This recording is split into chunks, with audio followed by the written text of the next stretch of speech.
What's up mga homies? So, itong project natin ngayon, Honda Civic na RS Turbo.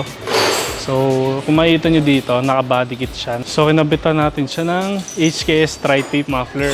Yan. Kung makikita nyo dito, ito yung pinaka-mid-pipe niya or yung pinaka-exhaust. Tapos ito, naglalagay tayo ng laser cut flanges para maiwasan natin na magkasingaw yung exhaust system natin. Naglalagay din tayo niyan para sakaling sumay-deser or magka-damage, ito lang yung babaklasin natin. Mas madali na lang siyang baklasin.